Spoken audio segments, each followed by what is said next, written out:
dancers, one by one. Your mama's calling, but you're having fun. You'll find you're dancing on that number 9 cloud. Put your hands together now and sing it out loud. It's all part of my rock and roll fantasy. It's all part of my rock and roll dream, yeah.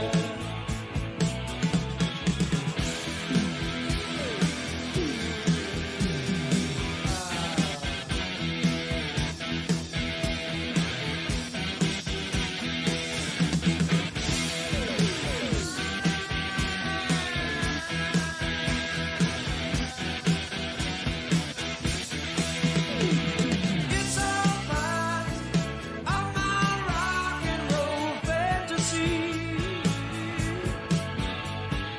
It's all part of my rock and roll dream.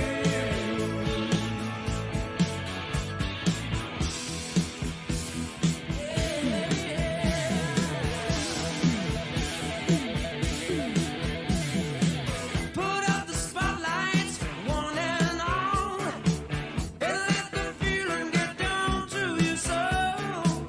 The music's so loud you can hear the sound, reaching for the sky, turning up the ground. It's all part of my rock and roll fantasy. It's all part of my rock and roll dream. Oh yeah.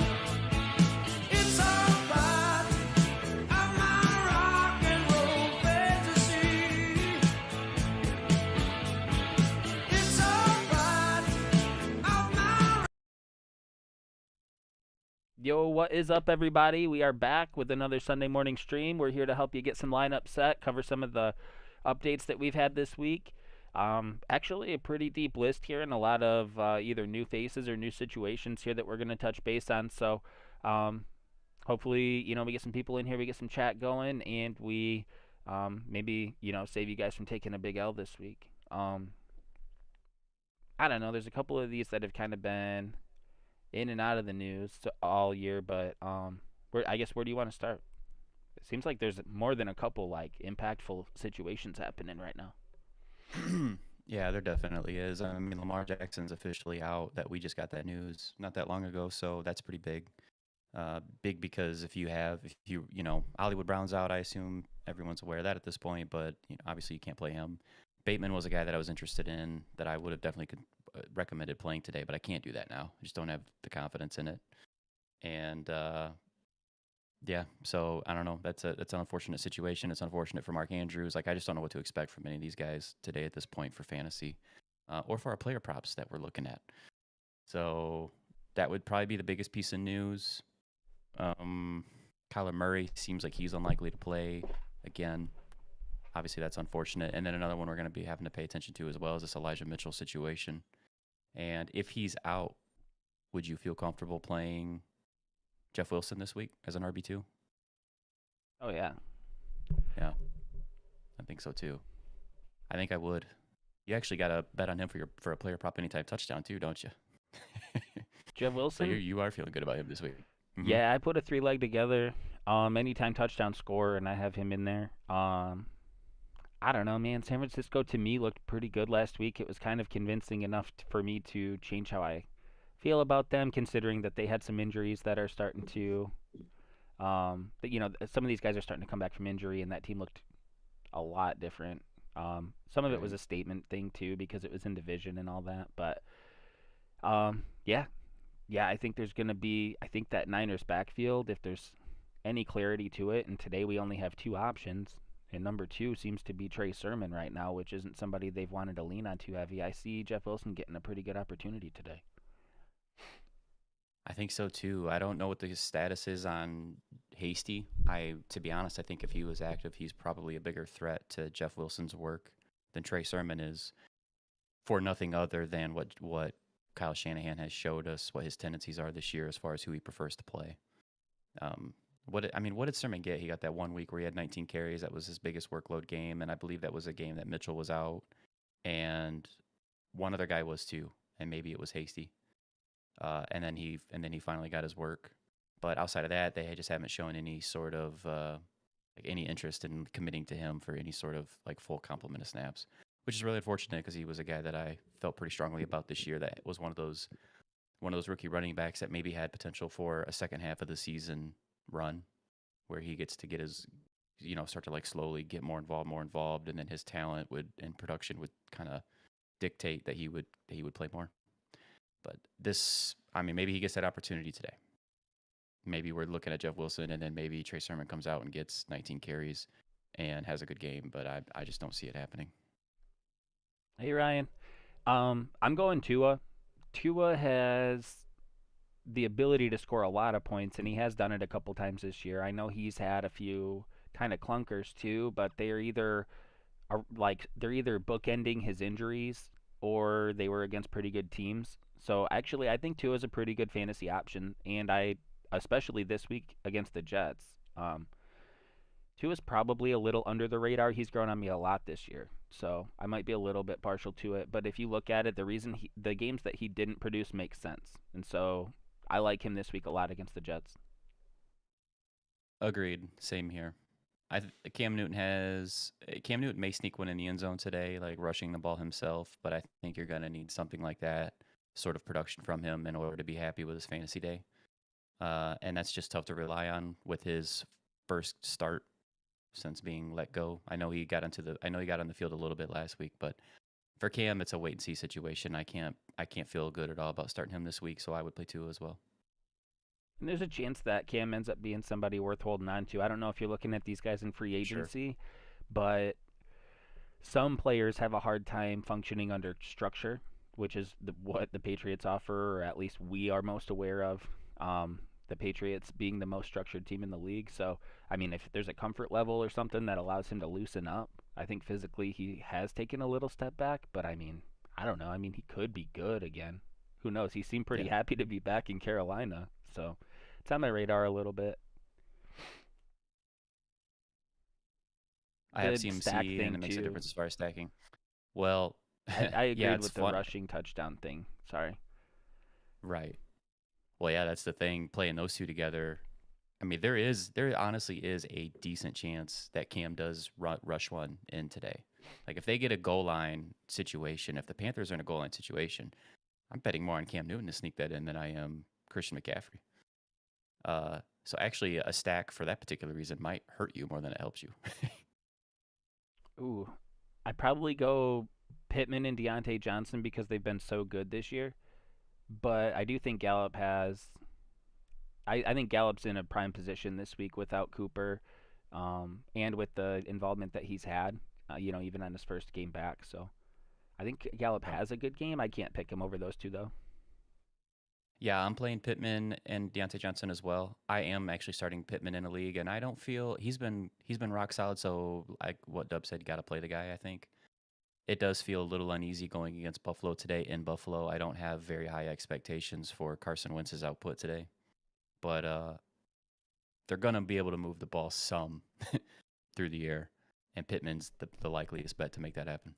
The thing with Pittman too, though, is like he can make it happen on one play just because he's such a big physical receiver. Like if Carson just gives him a chance on a deep ball, even if it's garbage time, and it's single coverage, like I like Pittman's chances of coming down with a big play at some point. So and then Deontay Johnson's just been that steady, really rock solid dude. So I'm definitely playing him. Nice. We got into Niners backfield. We got into Lamar Jackson's out. Nick Chubb is active, so we don't know what his workload's going to look like for sure. There hasn't really been any talk of like, is he only going to play when they need him? Is he going to be in for every snap? We don't know, but if you have Nick Chubb, like, no chance you're sitting him. It's just good news that I guess, but really probably the biggest impact here would be if you have Dearness Johnson. The question would be, do you flex him or is he out of your lineup? Yeah, because like one half of Nick Chubb in Cleveland against Detroit is still pretty tasty. Yeah, yeah, I like his chances. I think Dearness Johnson would be worth a like if you have running backs that are hurt on by and you're looking at some pretty rough names. I probably have to hear some names, but if you're looking at some bad names, I think you can consider throwing Dearness in there. Maybe he gets a little bit more of an uptick in work with Nick Chubb dealing with COVID. We have seen that with some players where they don't get a full complement of their regular snaps when they come back from that. So maybe Dearness is on the field a little bit more. Maybe Cleveland has the game in control, and maybe Dearness is able to put together a decent game. He's a good player. I like him. I don't think he's Kareem Hunt, but I do like him. He's been good. He's been good Mhm. even in the two back situations. Yeah. Kareem Hunt. Now this is the first week that Kareem Hunt was eligible to return from IR, and he didn't. Right? They didn't activate him, so that's also interesting because when they put him on IR, it felt like they might have been overdoing it a little bit, and now he's missing an extra week. I know that's hurting both of us in different fantasy leagues, so definitely Yeah. something else to keep an eye on. Also, really good if you were able to get your hands on a Dearness Johnson because you never know how some of these injuries play out. Definitely. I wish, as somebody who has Kareem Hunt, I wish I would have put in a bid for Dearness with this extent of this injury, with how long Kareem Hunt has been out. It puts a little bit of doubt in your back of your mind too about like when is he coming back Oh at yeah, this point. yeah. I didn't feel like it was going to be a long-term thing when they put him on IR. It was like, okay, cool. They're going to give him time to get right. We'll be back in 3 weeks. Right. Um, Fryermuth or Trotman. I'm gonna play Fryermuth there. Roethlisberger's back, I believe, right? Uh, I know he missed this last game, but I believe he's back in. Just make sure I'm right on that. I'm pretty sure I am. I'm pretty sure he's back. Yeah, I think he is. I think we knew that a couple days ago. Yeah, he's been cleared to play. Yeah, I'm gonna go with Fryermuth there with Big Ben back. He's been involved pretty heavily lately in the red zone. Seems like Roethlisberger looks for him in the red zone. And with Trotman, I mean, just I don't really want anything Saints right now. Outside of the running backs, I would play the running backs, but I really just any of those pass catchers with Simeon, it's just I don't know. It's not exciting at all for me to want to do that, and I can't tell you where those targets are going to go any given week. No, it's hard. He's been steady enough. It's worth throwing that out there. We have Yeah, I mean, when you're dealing with tight ends on that level, and it's really the case for most of them, you're just playing you're playing guys that have the best potential to score. Otherwise, you have guys that maybe like the Dan Arnolds of the world that are guaranteed 7, 8 targets, and they might get anywhere between 50 and 70 yards. You're just trying to find one of those two lesser evils. Fryermuth fits that bill as a guy who could easily get in the end zone any week. So you play him and you hope it happens as many weeks as possible for you. Tight end's such a stupid fantasy position. It's borderline as bad as defenses and kickers, I swear. Oh, it's rough. It's rough because there have been so many options that have been in and out. Like, so there's a couple of nice ones that I think still look pretty good. We still don't. I don't know. I guess I'll change that. I don't know how to feel about like Dalton Schultz with Gallup back yet, but Cooper's out too. So it's like we still aren't going to really know what that Yeah. looks like. But him and Knox have been pretty good, and those have been the standouts. But even they're fading a Yeah. little bit in my mind. Like Knox didn't have a great game last week, and it could have been just because it's his first game back. But like those are the two that look like they were going to go next level. And then everyone else has been like, okay, well we're looking at CJ.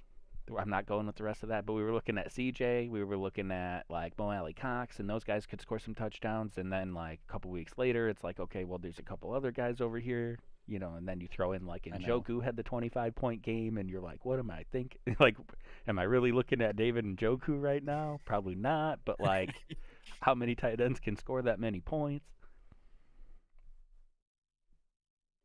It's been a lot. It's a brutal position. Schultz is a weird one for sure. I don't know how to feel about him either. I mean, I have Goddard and Schultz, and I'm going to play Goddard this week, but I have, of course, as far as the matchup goes, I like Dalton Schultz matchup more going against Kansas City and the potential for that shootout where you have the Eagles situation with Goddard where they're playing against the Saints. And I think the Saints are a good enough defense where if they, depending on how that game goes, like Jalen Hurts could really struggle against that defense today. That's a possibility. Maybe not for fantasy. Like maybe his rushing yards help you enough for fantasy, but as far as real life football goes, Devonta Smith's probably going to be dealing with Lattimore a lot. You can't feel confident in him either, even though he just came off a great game. What do you do with a guy like that too? But anyway, back to this tight end thing for a second. Like the tight end position is so, it's just so tough, difficult, and ugly to deal with. I'm looking at the list of guys right now, and how many of them do you feel good about? I mean, with Mark Andrews, you like him because he's got Lamar. When he has Lamar, that's not the case today. But like you like Mark Andrews, you like Kelsey. Even Darren Waller has been really disappointing. You know that because you've had him. Yeah. How many of these guys can you legitimately feel good about starting every week? T.J. Hockenson has really good games. Has games where he's just completely phased out. Yeah, he went over last week. And we've got Ryan here with a question about Hockenson. Hockenson with Tim Boyle or Dan Arnold against the Niners in PPR. I don't like that Boyle's the quarterback for the Lions, but if I'm picking between the two, I'm going to roll with Hockenson because I think it's less likely that he gets goose-egged twice in a row. I think I'm a little bit of law of averages coming into play for me, but also if I were betting on Dan Arnold today, I would be hoping his production's going to come if the Niners aren't worried about him because Fred Warner can stop Dan Arnold. Fred Warner's one of the best like all-around linebackers in the league, and he can definitely run with Dan Arnold in coverage. So if they make it a point to try to stop that, then I see a really ugly day for Dan Arnold coming. And that's also a factor for me. Yeah. Like I don't like the That matchup, but they is might just not be worried about it. right. That shouldn't be as close as it is of a decision, Hockenson or Dan Arnold, because obviously any other week this is probably not a conversation. But Arnold has been good these last several weeks, and yeah, obviously Hockenson has a quarterback situation. I guess probably what I'd say to that is, I mean, have we really felt very good about Jared Goff as a player and as a quarterback this year? No. I don't think he's the reason why Hockenson. I don't know that Hockenson has to have Goff in order to have his production. I'm probably going to play Hockenson. Some of the Does the Dan reason Arnold for lineup outweigh those? some of the reason for Hawkinson's lack of production last week too was that Goff got banged up in the game, and Dan Quinn decided they were gonna run the ball like 30 times or something. It was crazy, and so they might try to do that again. But I think a lot of it had to do with the fact that the injury came in game, and that the Goff just wasn't really capable of filling the role of quarterback, and they didn't want, for whatever reason, they refused to make the change in game to the backup. Yeah. Yeah. Listen, from a football standpoint, if Detroit decides they want to run the ball 30, 35 times a game, I'm on board because that's the only thing we're really built to do. We ain't got no receivers. But from fantasy, it's weird, and we're kind of waiting to see how that happens because it's been downplayed, but like Dan Campbell did take over play calling duties, and they're saying everyone on the team, the coaching staff saying like it's not that big of a deal. He like didn't take over completely, that he just had more input.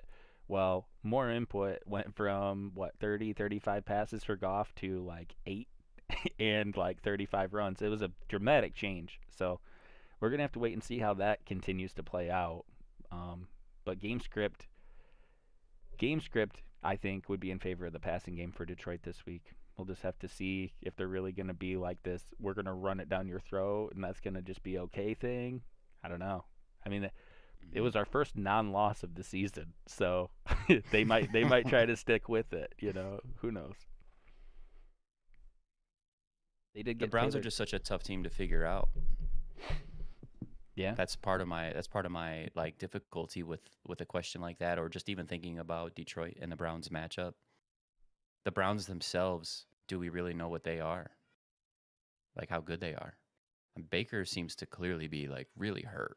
I don't know if you saw again last week, like he got hit on a play and really like he was laying on the ground for a little while. When he got up, he clearly was in a lot of pain. He's been dealing with that shoulder situation.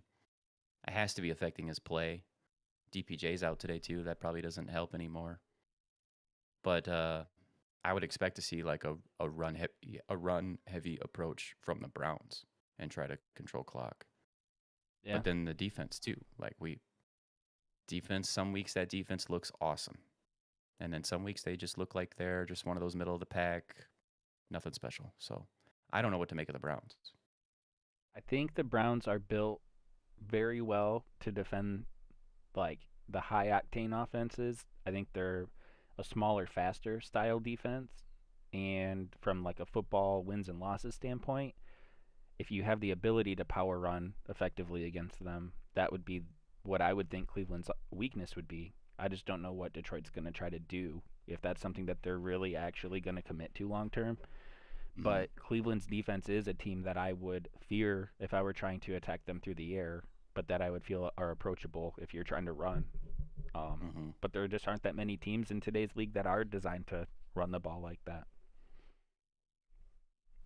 I actually think it's more of like a what we don't have kind of a thing, but I do think Detroit is best suited to run, and that might come into play today too. Yeah. Dan Arnold lines up out wide, so maybe he doesn't draw Warner. Yeah, I mean it's hard to know going into games where coverage might be assigned. I mean even with the big name guys, they move like we've talked about Ramsey a few times this year. Like who's he going to be shadowing? Is he going to shadow? They move him around a lot. That dude's been playing like a hybrid like linebacker kind of a role. They've been sending him on blitzes, like I even saw last week. So I don't know. I mean, I think it's just hard to know anymore where defenses are going to assign coverage, and it seems more that defenses are trying to base it on like what do you call it, tendencies, like film review and stuff. Like these, sometimes you see these top-notch players like a Ramsey that are covering like a third receiver, but it's because of an offensive tendency or a quarterback tendency. So it's hard to say. I agree. I see the next comment you said is probably random. I do think it is. I don't think Hockenson goes 0 for 2 games in a row, and I would bet on that. But but could happen. Who to start in this week in flex between Michael Carter and Michael Gallup? It's a standard league, so you're not going to get any of those PPR points on Carter's dump offs if Joe Flacco goes to him. So you're really just looking at yards and touchdown here. I'll play Gallup. No Amari Cooper. If the Chiefs can come out and play on offense the same way that they looked last week, where they looked like they were the old Chiefs, if they can do some version of that against Dallas today, and I think that's a big ask because Dallas's defense has been really good this year. For most weeks, they've been really good this year. Dallas's defense has. And I'm still not bought back in on the Chiefs yet. You know, we saw it that one game, and that was great to see, but we can't say confidently that's going to be the case. If they are, and they could put up points against Dallas, then obviously we know what the narrative is. Obviously, Dallas is going to have to throw the ball some more than they want to, because if they can, they would rather just run the ball like hell and control clock. But that script would set up nice for a Gallup game with no Amari Cooper. You know, that Dolphins Jets game, like, doesn't that just feel like a very boring, low scoring game? Like, doesn't that feel like a, I don't know, 13-10 game?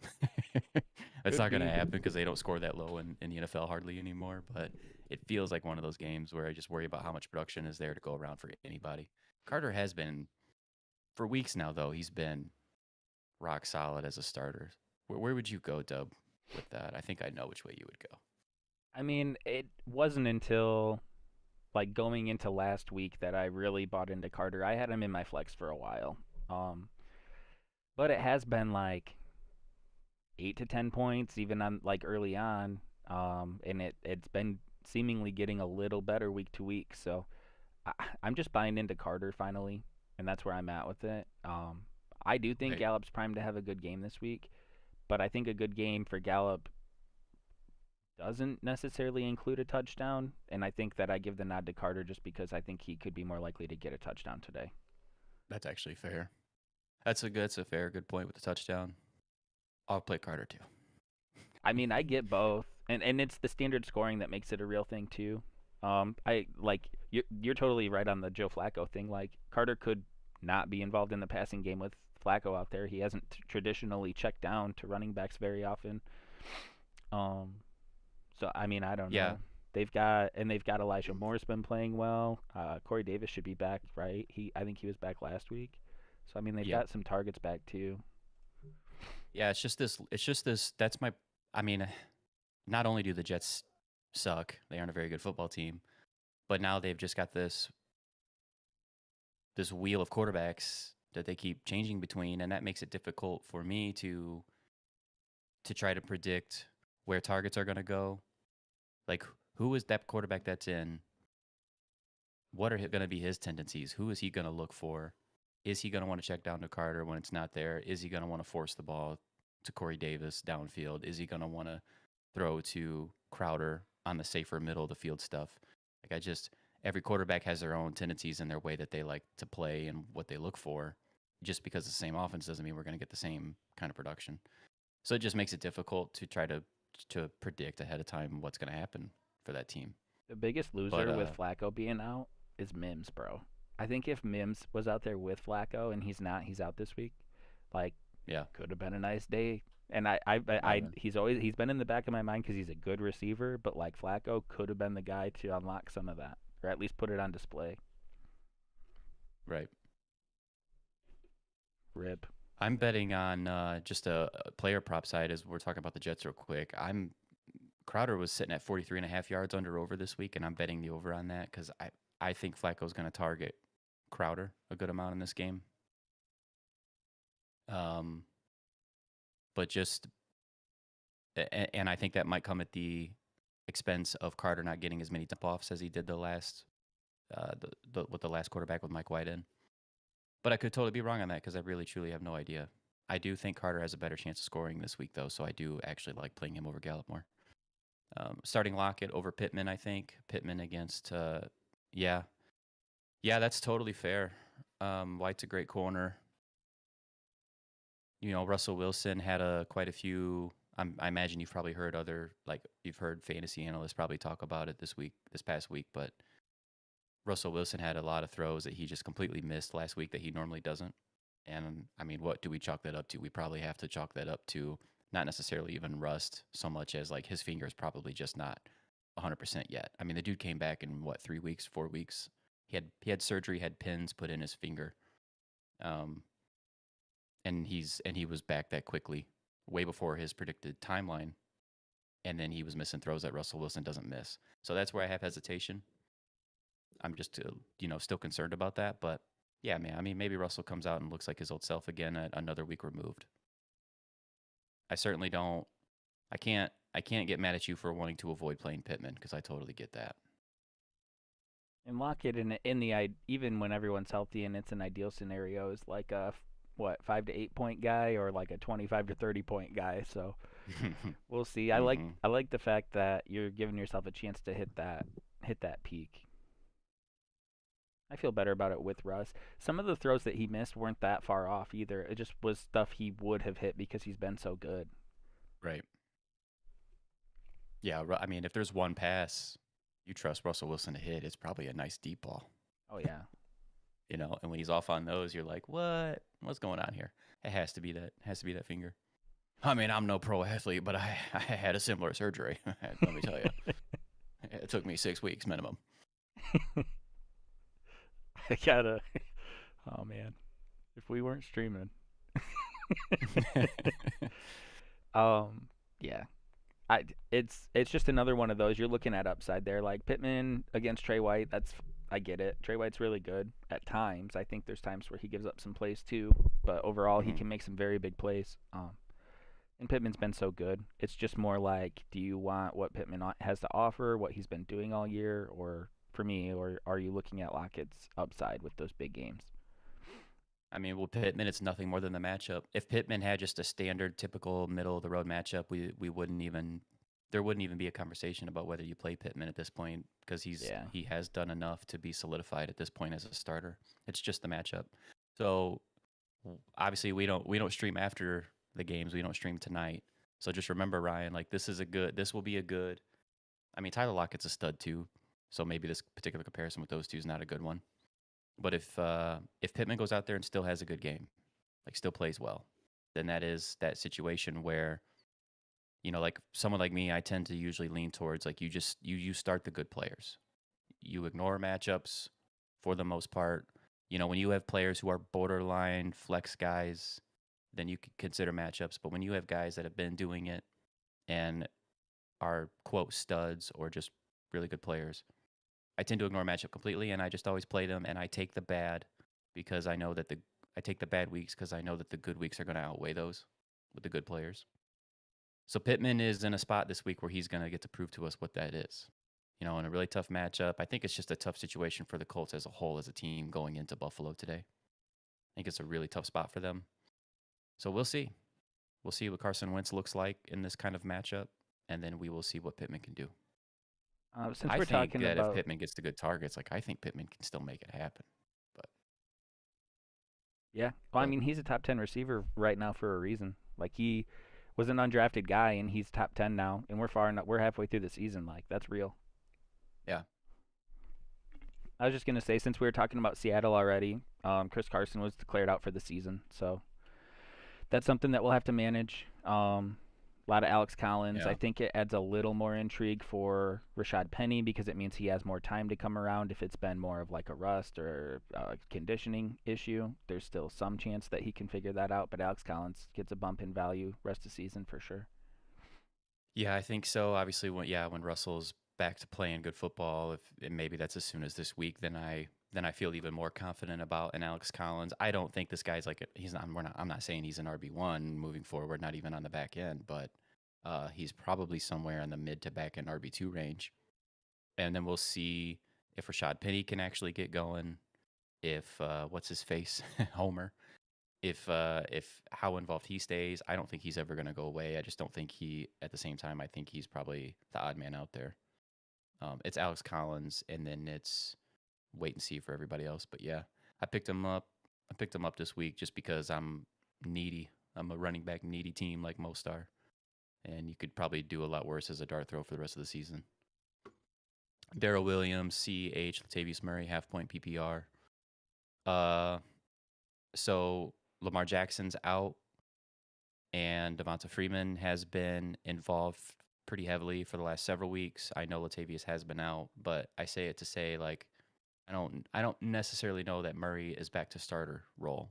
That might be Freeman's from here on out, or they could just be a 1A 1B type situation. I don't have a very high expectations for Baltimore this week without Lamar. It's a tough one for me to want to play him with CH and Darrell Williams. Yeah, so we had a notification. I can read it real quick. It says that running back Clyde Edwards-Helaire is back for the Chiefs, but I've been told they'll watch pregame warm-ups pretty closely. They don't really know how much he's going to play as of right now. So with that being said, it's tough to recommend CEH too. I would say pay attention when we get really close to game time with those two. I'm playing one of those two. Pay attention to what the reports are right before kickoff and see if anything changes.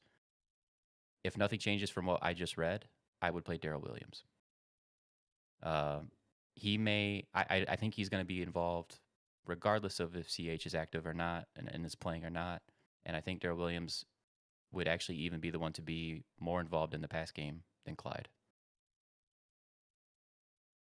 So I would play Williams, assuming that nothing changes from here. Now, if we get some sort of change in our update, say it's what time is that kickoff of that game? Is that at 1 o'clock?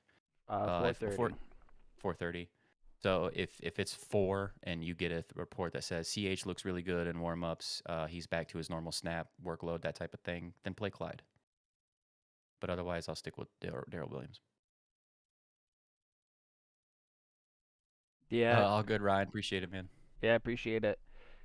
Um, might have to. We got two Ryans going here, so Ryan N. Totally agree. There have been. It's a bummer when it doesn't happen, but when you have a good player or somebody that's been hot going up against a good team, we've been kind of saying that all year. It's just like you're hoping that that player has a good game against a tougher matchup because it is nice to have those guys that you feel good about week in and week out that you just know you're going to be starting. And then yeah, Ryan H, appreciate it. Anyone that hasn't, we definitely appreciate that. But if you want, if you want to help us out and you want to get some notifications when we go live, don't forget to hit that subscribe button for us. We definitely appreciate that. Um, Kind of building a little community here. It's been really nice. We see a lot of the same faces, whenever we stream, Yeah. and we appreciate you guys. Yeah, it's cool. We started doing this year. We've talked about doing this for years, but we just decided this year we'll just do it, have fun with it, and then maybe next year, depending on how things go, we'll try to stream more often, take this even more serious than we are right now. We just do it a couple times a week because we enjoy doing it. And thing is, Dub and I do this without streaming. Like we will sit here on Discord talking football multiple times a week Yep. for way too long. You like work nights for like, ah, shit, it's like 2 o'clock. We Yeah. gotta go to bed. Yeah, gotta go to bed. What the fuck? Bateman or Devonta Smith with Lamar being out? Yeah, man. I was all about Bateman this week until we got that Lamar news because I felt like without Hollywood, that guy was primed for a really good game. I'm probably gonna have to play Smith this week, even with the potential Lattimore shadow. Which I really don't like. I could tell you, I really don't like it. But Smith just came off a 2-touchdown game. He's been awesome this year as a rookie. I really like him as a player, and he's got his quarterback this week, so I'm gonna stick with Smith. I agree. I think Lattimore matches up really well against some of the less shifty receivers. He's very good, but I think if there's I don't even want to call it a hole, but if there's like a A weaker receiver that part could to give his him problems game, potentially. yeah, it's the sharp Yeah, cuts, it's the underneath stuff. I mean, yeah. like he plays really well against guys like Mike Evans. Like if you're putting 6'5" and a 4.5 40 out there, like Marshawn Lattimore's your guy. But if you've got somebody that's going to be running a little sharper routes and getting involved, kind of all over the place, I think that hmm is approachable against Lattimore. If there's one trait, in my opinion, that translates to the NFL, it's great route runners at the wide receiver position, and that is what Smith is. Because those guys, like to Dub's point um, about Lattimore, is that if there's one thing that's most difficult for any even of the elite corners to deal with, it's a guy that's a very good route runner because those guys are just it's like that whole get open in a phone booth type of thing, and Smith can do that. And route I think running, I didn't know this for a while. I mean, route running isn't just like if you were to paint the route on the field and following that exact pattern. Like good route running or elite route running is adjusting that to an extent where like your quarterback's not going to miss a throw completely, but also like to create additional space. And so hmm you're not following a line on the field necessarily. You're adjusting that to where the corner's playing you, where the safety help is, and like all of that comes into play. And like some guys just are really good at that. It's like a football IQ thing, and Devonta Smith is definitely one of them. Yeah, just an aside, that's what makes Devontae Adams so impressive, and really him and Rodgers together too. I was uh I was listening to some interview or something that Devontae Adams did last year, and he was saying something about how even before the play, like when he's lined up against whatever corners on him or anything like that, he doesn't really he says he never really knows how he's going to come out of that break. He's not sure which direction he may go. Like he does it all off of the body language of the corner as he's getting towards him. And so he does the same exact hop step as soon as the ball snapped every single play. If you watch Adams on the screen when the Packers are lining up, watch him. He'll do it every single time. He does this sort of like hop step, get up kind of thing, and he breaks based off of how the corner, how they rotate their body or their hips and what they position as, and then the space that they have. And what makes that so impressive is that then in turn means that you don't know exactly how Devontae Smith is going to run his route, but yet him and Rodgers are always like right there on the same page every time. It's so impressive. Yeah. That they could do that because they don't know. Like Rodgers doesn't know exactly where Devontae's going to go. It's just incredible. I love really good route runners. Justin Jefferson, beast, great route runner. Well, and those two guys too. It's amazing how many Diggs. NFL receivers don't box out corners too. Like one of the biggest factors for a deep ball is like it's relatively common that a quarterback can underthrow even a little bit, and if that means just like the receiver slowing down, it's amazing how many guys don't like put themselves between the corner and where the ball's going to be and just slow down a little bit. And what they'll do is they will literally just box out that corner and then give themselves a chance to catch with their arms extended. And like Adams and Jefferson are really good at that too, and that's all route running. Yeah, it is. CD's another one, man. CD's good at a lot of different things, but CD's pretty damn good route runner too. Oh yeah. We did touch on the Packers a little bit with Devontae Adams, so it might be a good segue. Aaron Jones is out. Bakhtiari's out. Rodgers has an injury he's playing through. It's not looking great for the Packers right now. We were both in agreement that A.J. Dillon could be a really nice fill-in for Aaron Jones. He's looked really good in the opportunities that he's had. Yeah. I mean, and there's really no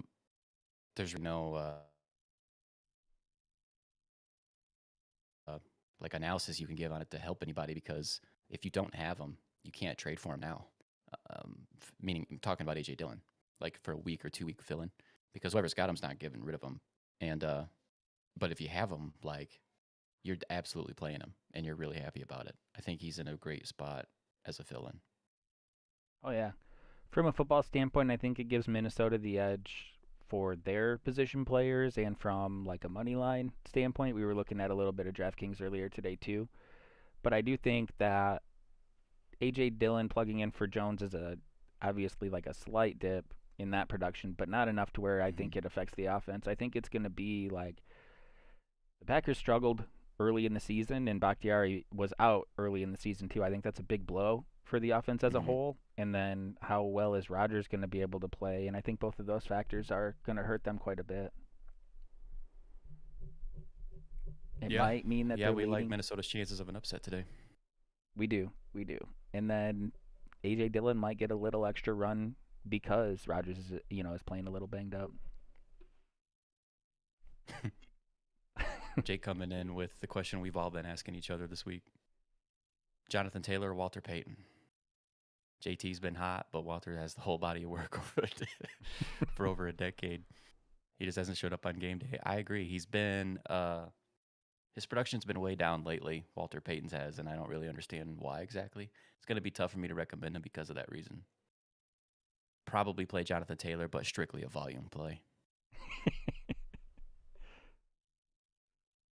Appreciate the solid question as always. Another kind of it's almost too similar. It's eerie, but we've got another situation where running backs out, but also some linemen. We've got Alvin Kamara out, but they're also missing Armstead and Ramczyk this week. Tony Jones was activated, but those are, I mean, the Saints have 5 pretty good offensive linemen, but those are two. They're probably their 2 best. So missing those guys is a big blow for the Saints. I would adjust accordingly, but with the injuries on the line too, I think that offense is going to be really hurting this week. And from a statistical standpoint, Philadelphia's pass defense has been pretty great too. So I think I'm out on the Saints players as much as I can afford to be this week, but obviously your circumstance might affect that too. What would you would play Mark Ingram probably still? I think you'd have to, right? I mean, I would probably evaluate him as like an RB3, like / flex kind of territory. And if you have better guys, you do it. And if that's what you need to run out there, I think you go for it. I've been a little bigger on Ingram, but those offensive linemen, that's a big deal. It is. It's huge, especially when you don't have a quarterback under center that is really capable of dealing with extra pressure. Like Simeon needs all the time he can get to make a decision. For sure. I mean, if Jameis was out there, there'd be a chance that he catches a receiver deep a couple times, enough to kind of offset that a little bit, but with Simeon, that's Yeah. not going to happen. Yeah. Traquan Smith Yeah, has been all right. Marquez Callaway's been all right, but like to not capitalize on those opportunities, it's gonna hurt. No. I was looking at Traquan Smith's player prop. He's a 38.5 receiving yards under over. That is quite a low number, and yet I still can't bet it. No, I've been keeping an eye on him though since he came back. Yeah. Jake's familiar with Tony Jones. I don't think he'd have too much good to say about him. No, No. No, didn't like him at all in college. Ooh. What do you got for us, Jake? What's Tony Jones? What's the story on him? Dude, I got yeah, go ahead. I was just gonna say we had some questionable players for Tampa too coming into this week, and they ruled Antonio Brown out pretty early, but it sounds like everyone else is a go. Is Gronk's playing this week, right? That's been somebody Gronk that is we've playing. been keeping an eye on. Gronk is playing this week, supposedly no restrictions. AB is out, so yeah, it's as far as Gronk goes, like yeah, I don't know.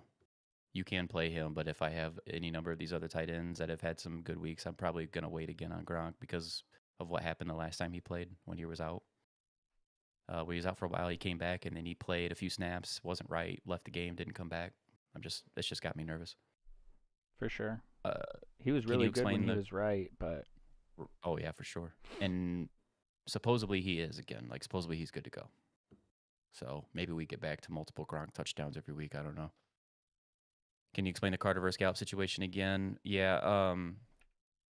I was when you originally asked that question, I was thinking about it. I was leaning Gallup's way because I was thinking about the potential of the game flow of that Chiefs Dallas game, where like there might be a lot of points scored, and therefore I like Gallup's chances.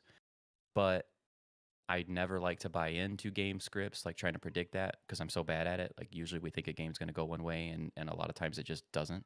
So if that game's not high scoring, I think Dallas is going to want to run the ball as much as possible. They're going to want to feed Zeke and keep the Chiefs' offense off the field. Therefore, maybe Gallup's production is not there like we hope it is.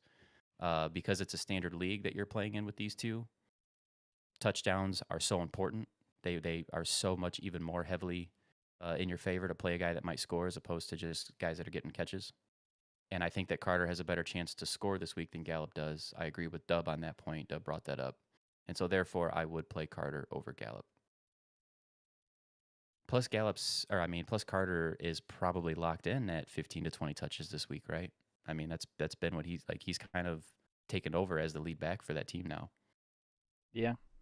You just obviously have the concern of the Jets' offensive production as a whole. With Flacco starting, I mean, dude, Flacco's bounced around team to team to team for a reason. Like he's pretty damn bad at this point in his career. So that's the concern with the Jets. But I will play Carter over Gallup. As far as And a big garbage game time for Lamb or goes, Zeke. yeah. Go ahead, Dub. Well, just as far as the garbage time goes, I mean, I don't know that the Cowboys are in a position to be getting garbage time. Like the Chiefs had been really bad, and last week could have been convincing enough for you, and I understand that if it was, but I'm not all in on what Kansas City could be right now. That could actually end up being a good game that comes down to the wire. But if I'm answering the question who gets garbage yards, I mean I would go Lamb. I think that if Dallas is in a position to be getting garbage time production, they're going to be passing the ball. Yeah, and a lot of times too, if Dallas, this doesn't happen every time they're down, but a lot of times when Dallas is down late in a game, Pollard will be out there quite a bit too. When it comes to garbage time yards, CD is definitely much better set up for garbage time than Zeke. But I do like both. I mean, if I have both, obviously you're playing both, and I do think that both of them are going to have a good game today. I think Zeke has a good chance to score, and I think Lamb's primed for a good game without Amari there. Plus, Lamb's been awesome, even with Amari. Agreed. We had a really weird start to the season that I think affected the way that even I was evaluating some players. CeeDee Lamb was a guy that went under the radar a little bit, and he was still producing. You were just a little disappointed. Him and Justin Jefferson both were guys that were in their second year coming in. that I had really high expectations of, but there were so many other guys that were producing early in the year that you're looking at like a Jefferson and a Lamb at wide receiver 20, right? And they're still going out there and they're getting you like 10, 12-point games, but you're like, dude, this is not what I signed up for. What's happening? And then Yeah. slow and steady, like these other guys started to fade, and like Lamb and Jefferson are both like top 10 now. And that's where I would have expected them to be coming in, but it was harder to like confide in because they weren't showing out early, and so they were falling pretty farther down the list than we would have liked to see. But they've been so consistently good that they've just worked their way up the list. They both were great by lows after what, a month in. Yeah, It was like a month in, and neither one of them were doing what everybody was hoping for. Even though they weren't totally flops, they just had such high expectations. And yeah, they are now doing what we thought they would. So Jake said that that he was slow. Yeah, slow as shit. Decent at everything, but not great at anything. Yeah. Well, he was drafted last year, right? I think the Saints drafted him last year. He was on the roster. I don't think he's not a rookie. But I believe this is his second year. And honestly, he had preseason. You always have to take that with a grain of salt. I've said that 100 times, but sometimes what you see in preseason does actually translate to the regular season. We saw that with Khalil Herbert. I don't think that Tony Jones looked like the way Khalil Herbert did in preseason, but Tony Jones did look like he was very capable.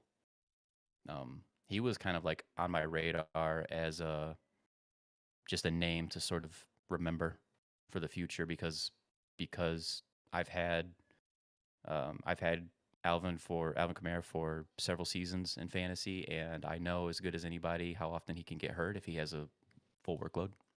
And here we are. But what I didn't expect is the Saints to go get Mark Ingram back, and so that sort of any potential hype for Tony Jones, it probably buries that. Seems like he was good at the little things. Yeah, yeah. I mean, what you're saying, I feel like I kind of saw that in preseason. Like, didn't really look like he did anything to warrant no playing time, but at the same time, didn't look special. Just looked like, yeah, if the hole's there, he can hit it. Starting Burrow, I mean, I don't think that's a bad start. Who would be your other guy? Burrow has had some disappointing ones lately, I know, but man, I still really like Joe Burrow. oh yeah. The Raiders just cut one of their starting corners too. He got in trouble. Burrow was the guy. Remember, I did that no quarterback draft just to see how it went. I ended up with Burrow. He was like the 12th quarterback off the board. I literally just took whoever was left at the very end, and I was happy about it. Yeah. I think Mixon's been effective enough that the volume's a little lower for Burrow than I was expecting, but he's been pretty good. We were talking about Jamar Chase has been real, obviously really good for them, but T Higgins hasn't even really met his potential yet. Like there might be a little more Hmm. juice there in that offense for Joe Burrow. I think so. Jamar Chase and Jefferson provide a lot for Joe Burrow.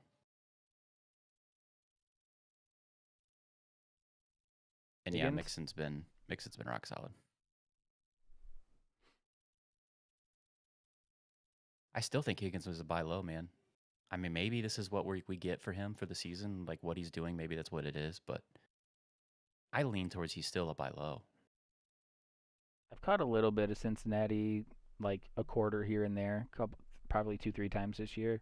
It does seem like Burrow is pretty focused on what Jamar Chase is doing on the field, which was my Yeah. biggest concern with Higgins. I think Higgins can be very good, but I think what worried me the most seems to be happening a little bit. Um, but I mean, Jamar Chase is at a point where he's demanding quite a bit too, and I think that the defenses are going to force Burrow's hand a little bit too, and I think Higgins could be due for some production soon. Yeah. Miles Gaskin, Deonta Foreman, and Jeff Wilson pick two. So I would like to see what's going on with Elijah Mitchell before I would make that Jeff Wilson decision. But without Elijah Mitchell, Jeff Wilson's one of my picks of those two. Yeah, for sure. and I will see if there's anything. I will look real quick, see if there's any new updates. McNichols is out for Tennessee, and they're at home against Houston. Um, so Yeah, that's I like the Foreman play. yeah, putting my eyes on Foreman quite a bit too. Agreed. Uh, I also am trying to see what time that kickoff is. That because I don't know if you have the option to wait here.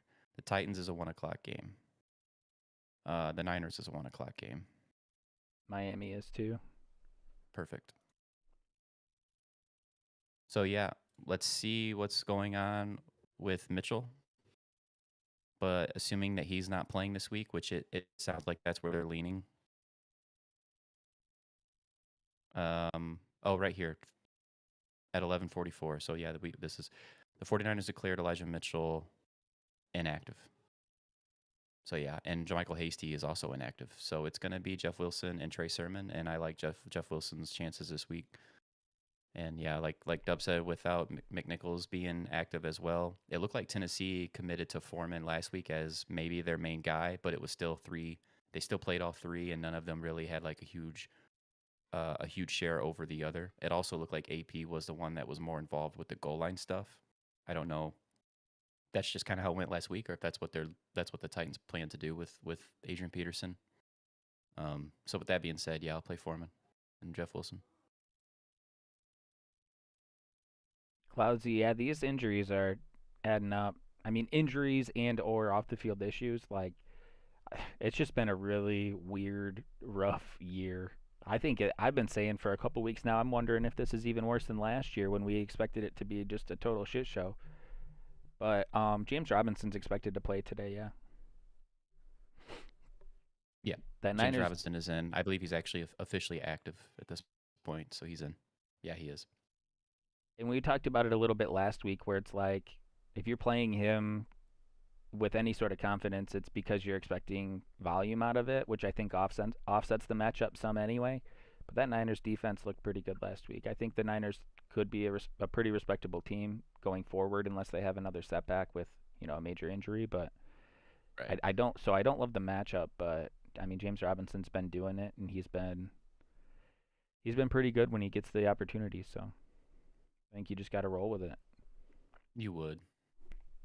There's not enough running backs out there in the world where teams have the luxury of sitting a James Robinson, I don't think.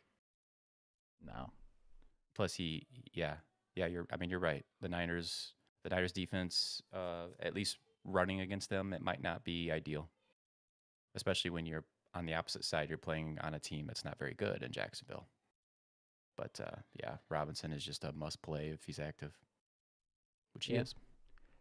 And we're far enough removed that there aren't many teams I think that are still affected too much by like draft stock, but like that ETN news came out early enough that James Robinson went significantly higher in a lot of drafts. Any league Yeah, that he did. drafted in the last week and a half of the preseason knew that ETN was out.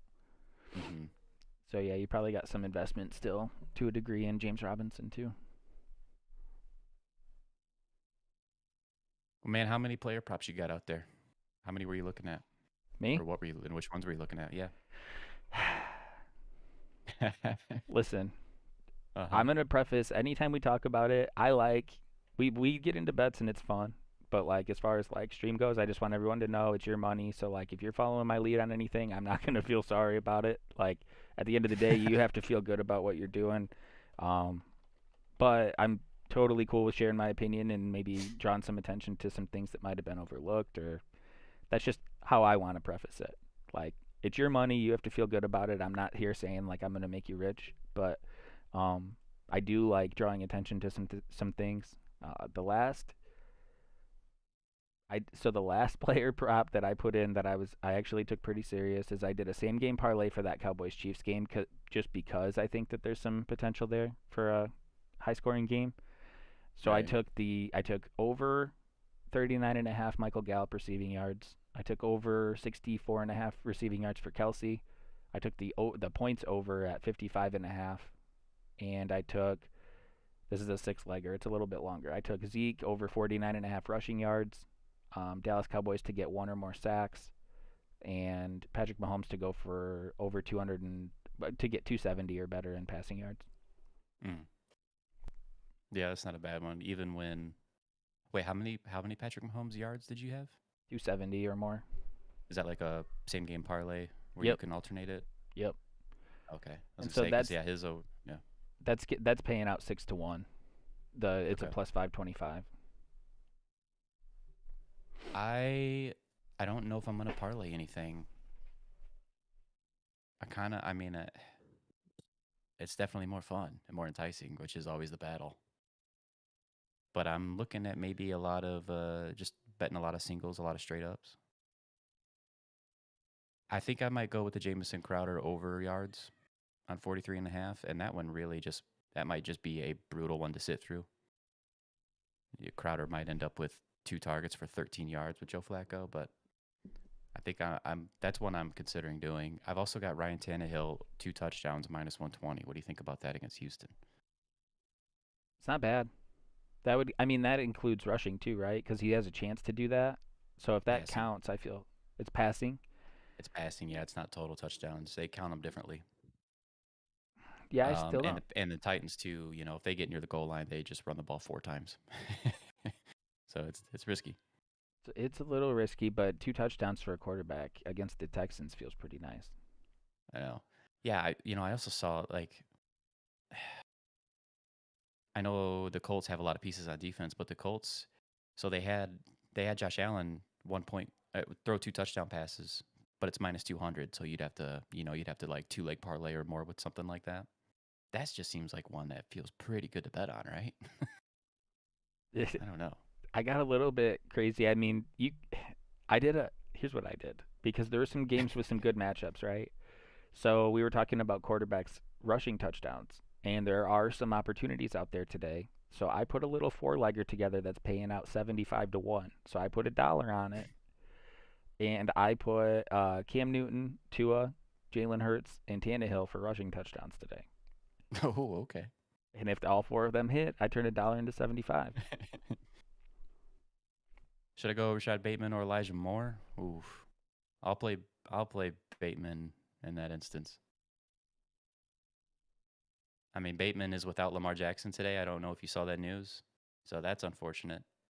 But Elijah Moore's also playing with a true third string quarterback. So I'll play Bateman because I like Bateman. I think that the Ravens, if they want to move the ball, I think Bateman has to be a big reason why. I don't think the Jets necessarily have to. I think they can find ways around that without Elijah Moore. And I think Tyler Huntley puts the Ravens in a pretty good situation to run their offense as normal as possible. I mean, the dude actually looked really good in the preseason, and we just knew like he wasn't gonna get an opportunity because Lamar's been pretty good. But like he offers a lot of the same things that Lamar does, and I think they're going to be business as usual for the most part. Um, Yeah. with Hollywood out, like yeah, Bateman's interesting.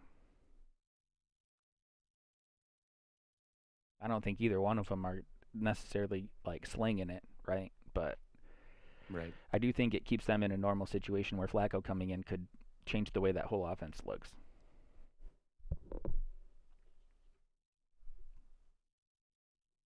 There's too many bets out here I want to make today. Telling me. Might be a real problem.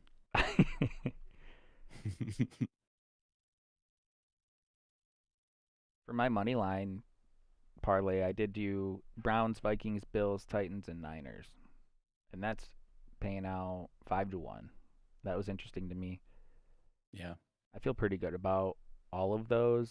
The Bills and the Niners are the two that I feel a little less sure of, which is ironic because they have two of the steeper odds. But listen, every leg you add to that parlay increases the payout. I have this I don't know. I have this feeling the Bills are gonna fucking blow the doors off the Colts today. It just feels like a spot set up where the Colts have been playing better football. They're certainly a team that can catch a streak and make a playoff run. Like they very well may be able to do that. Obviously, a lot of that depends on how Carson plays. But Jonathan Taylor's been awesome, and that really helps that offense. Uh, this just feels like a really tough spot for Carson to me. I don't know. I'm not sure. It's just going into Buffalo. I think a lot about Buffalo's defense. I think they're really good this year. They were disappointing last year. The year before that, they were really good. I think they're back to a really stout D. I think Carson is really good at making stupid plays. I like Carson Wentz, but I mean, like all the jokes everybody's made about him in the past month, about how many terrible decisions how often he makes terrible decisions in every single game. I think you do that against Buffalo, like you're gonna get destroyed. But yet, I still can't convince myself to go -7 on the Bills. You know what? I am doing it. There are a couple rushing yard lines here that stand out to me. I'm kind of scrolling through more of the player props. They got James Robinson at 50.5 over under rushing. Who is that? James Robinson. Oh, 50 yards. Yeah, they also got McCaffrey at 66.5.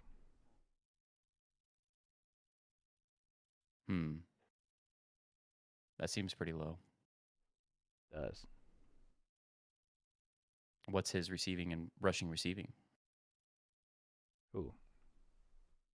McCaffrey, I'm guessing. Yeah.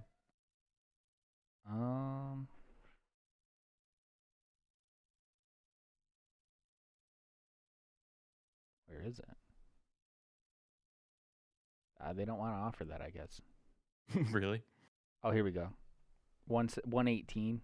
So they're saying that his over, what was it? What did I say it was? 60? Yeah. 66. Okay. So they're saying he could get the same amount receiving. So his receiving has to be like 50, 58 or something.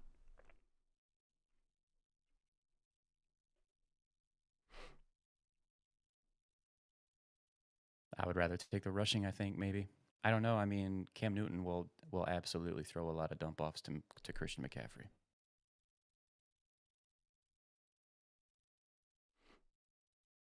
It's interesting how low DJ Moore's numbers have got, how bad they've got in player props. I mean, totally legitimate and understandable.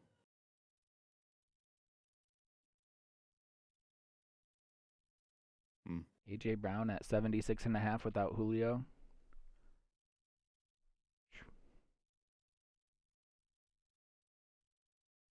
Debo 75.5. He's been so good.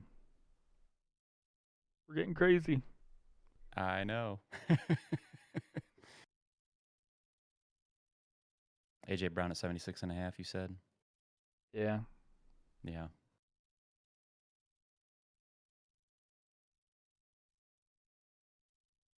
James Robinson burned me, and I have to pick between him or Debo, so because they're in the same game.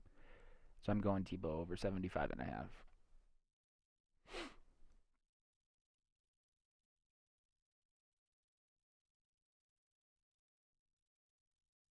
He has been awesome.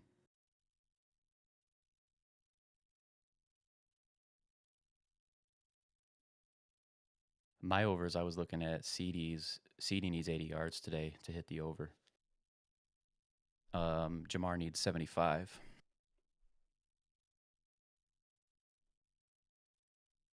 And Justin Jefferson needs 75.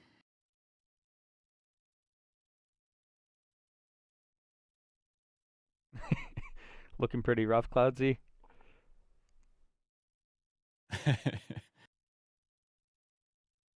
What do you got there, Cloud?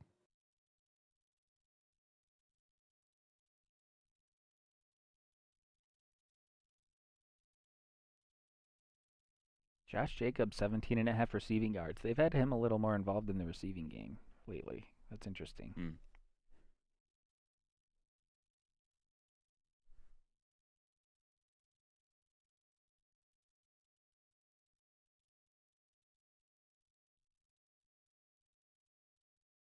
That Chargers-Steelers game, man.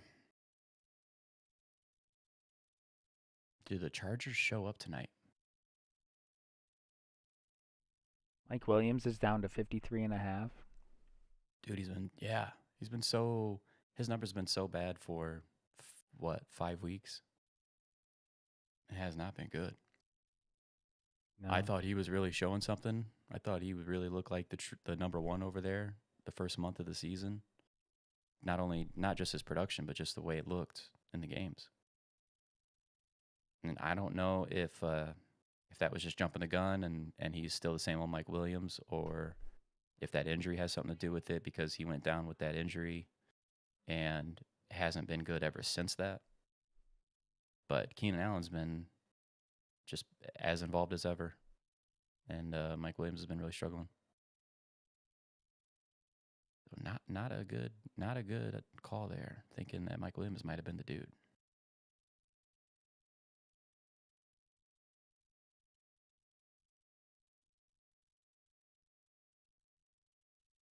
I can hear my son getting yelled at by my wife right now, and it sounds like a real good back and forth they're having.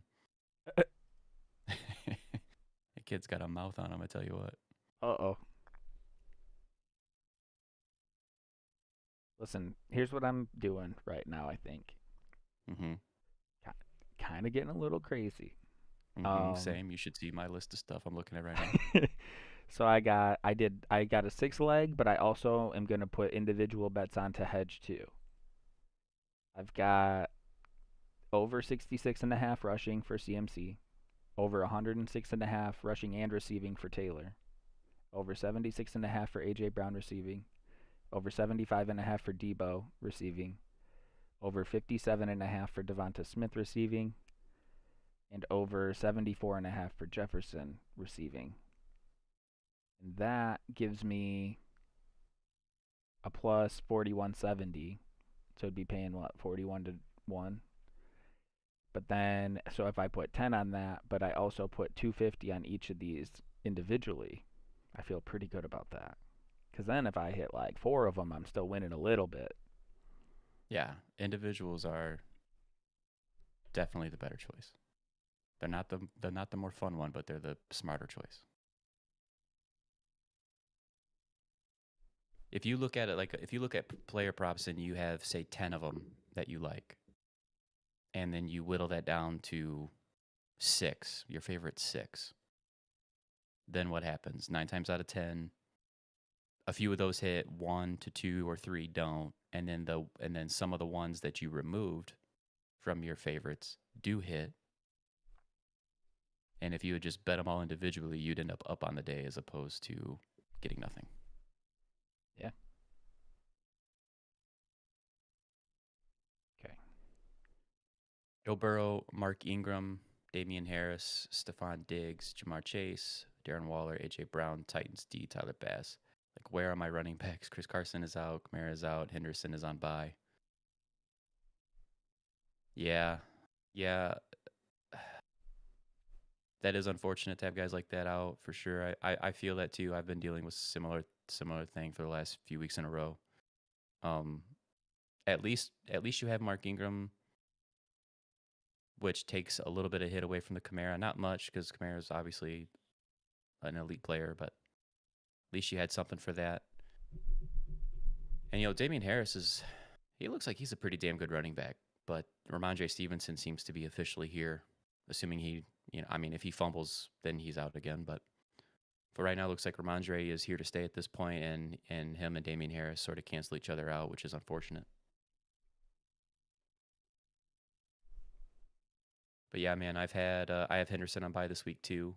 The week before that, I had Mixon on bye, and I've DeAndre Hopkins, who hasn't been playing, which sucks. It really especially sucks when you got guys like DJ Moore who have not been producing lately. Gronk or Mark Andrews? That's a good question because of the Lamar Jackson situation. Let me pull up Gronk real quick. Let me see what they've said about him this week. All right.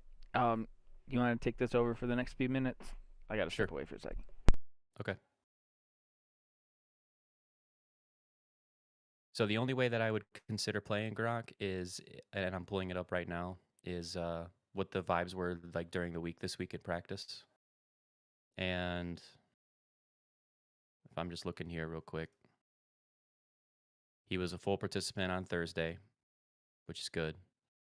He was a full participant on Friday as well. They have him listed as questionable. And it's a Monday night game. There's no AJ Brown. There's no Antonio Brown in that game. And it's the Giants.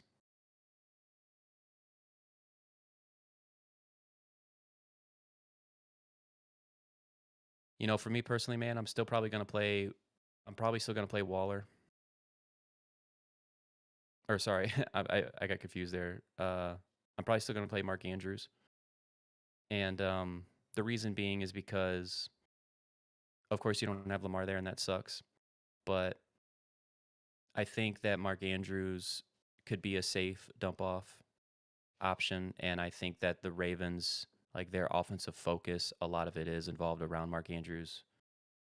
The Giants, the Bucks, they can do without Gronk if they need to. Gronk could have 3 targets, 1 catch, not score on that catch, and you're left with nothing. I think Mark Andrews just feels like a much safer play to me.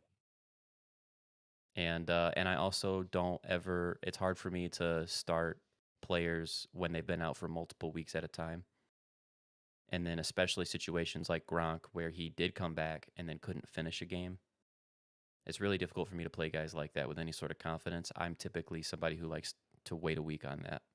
And if they have a good game, if Gronk has a good game, it sucks you didn't play him. But at least now you can feel a lot more confident about him moving forward. So I'll play Mark Andrews in that situation. And then with Waller, it's the same thing. I'm going to play Waller as well.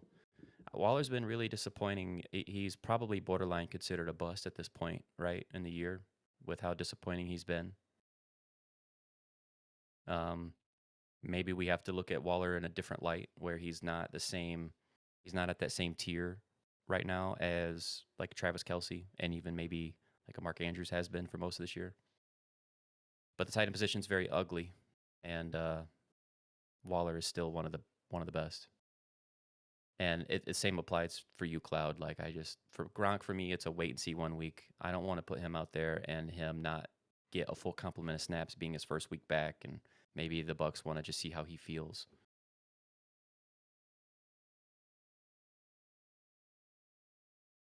So cheers to Gronk going out and scoring 2 touchdowns this week on 4 targets. Oh, man. Because fantasy football. But that's where I'm at with him. I want to wait on Gronk if I can. Probably where I play Gronk is when I have not those better options like you guys have, but probably when I'm looking at I don't know, like the Dalton Schultz guys, the Dallas Goedert guys, maybe even Knox. If I'm looking at those tight ends, then I might be playing Gronk over them.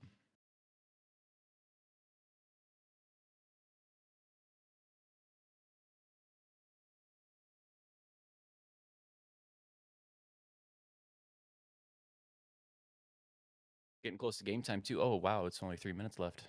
Well, shoot.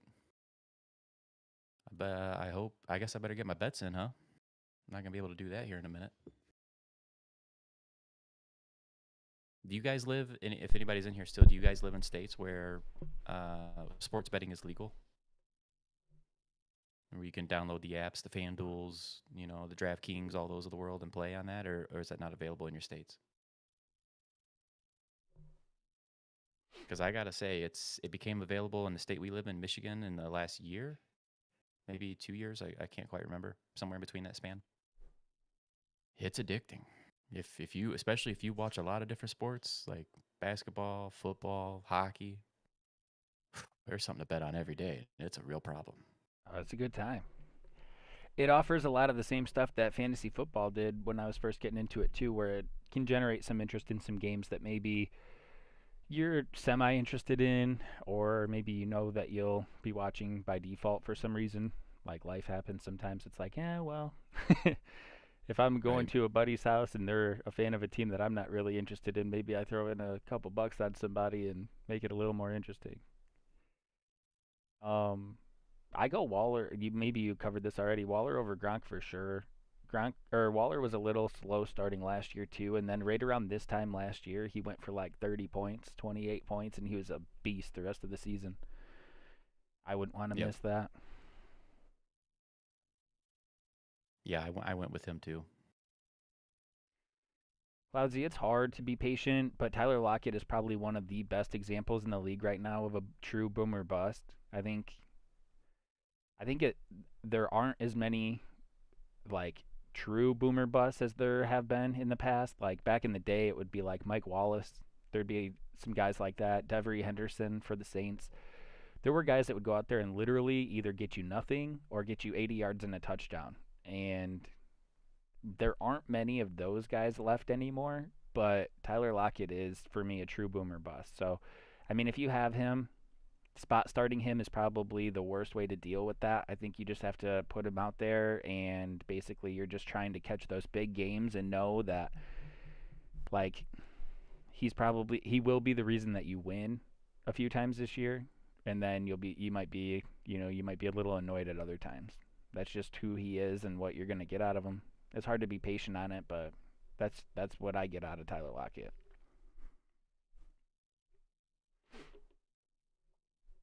Oregon is weird. Like the last news I heard about Oregon, they were trying to like decriminalize all drugs. And I've heard the research behind it and like other countries have been observed where it's like, okay, well, if we decriminalize it, then like we can better manage the people that are suffering from some of those, the more serious things, but it still seems it's a little progressive. Like I think the rest of the country was like, "Whoa, whoa."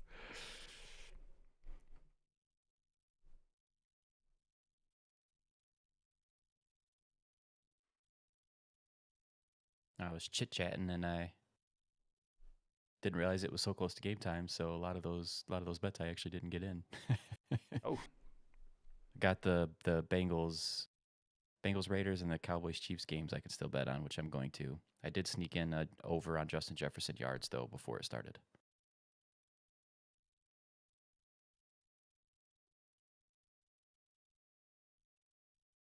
you said you did get one in for Justin Jefferson? Yeah, 75. I think he needs 75 yards to hit the over. I took that.